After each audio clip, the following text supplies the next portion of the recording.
Dito po sa ilaw, naisa ilalim po kami ng mga puno, mga kaina. Kaya po pa, ano lang po kami dito, easy.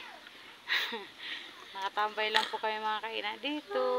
Manila, no? Maano po kasi dito mga kaina ang hangin, nakakaantok.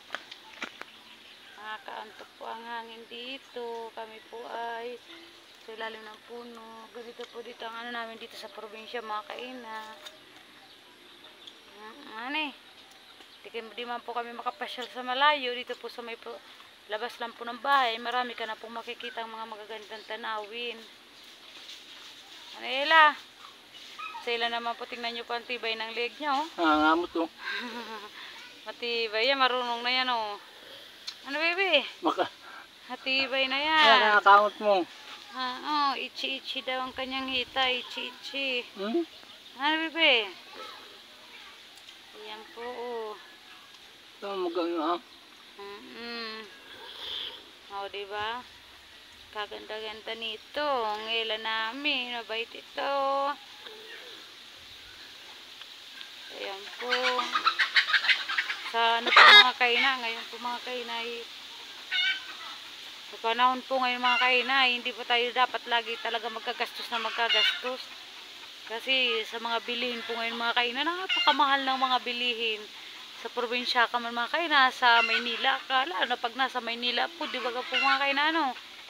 Pag ikaw pa ay nasa Maynila, lahat po bili dyan, kada galaw po. Dito po sa, ano po, probinsya, hindi naman po, kasi marami naman po dito mga kaina, mga gulay-gulay, mga malingki ka lang po doon sa bayan, bibili ka lang po ng mga panghalo-halo po sa mga gulayin, tsaka yung mga isda, yan po ang importante. Para isang bilihan na lang din po. Pero hindi naman po yung madami yan pag kami po namimili mga kaina. Kasi pangit naman po pag sobrang frozen. Kaya po ay ginagawa po namin. Ano lang po, pakunti-kunti lang po ang binibili namin. Tapos lalagay po namin sa ref. Tapos pag mga 1 week niyan, after 1 week, tsaka na naman po kami mga malingki. Ganyan. Punta-punta lang po kami sa palengke. Tapos ang binibili ko lang po niya yung mga ano, prutas po nila, apple, tapos meron din pong carrots. Hinahalo ko po yun mga kaina kasi ginagawa ko pong juice. Ang ginagawa ko dyan sa kay Ella mga kaina, naggagawa pa ako sa kanya ng juice. Minsan po, kasi yung apple ginagawa ko naman sa kanya ay pinapakain ko po yun sa kanya. Tapos minsan, ginagawa ko pong juice yung iminimix ko po yung apple at ang tawag nito, orange. Yan, pwede rin po yan. Tapos minsan, ano din yung carrots at apple. Tapos minsan yung peras, yung mga ganyan.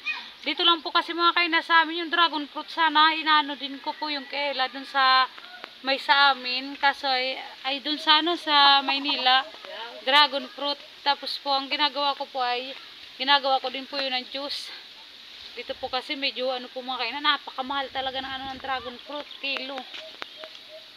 Ay sa Maynila po pag nagtipid-tipid ay tumpok-tumpok, mas maganda pa.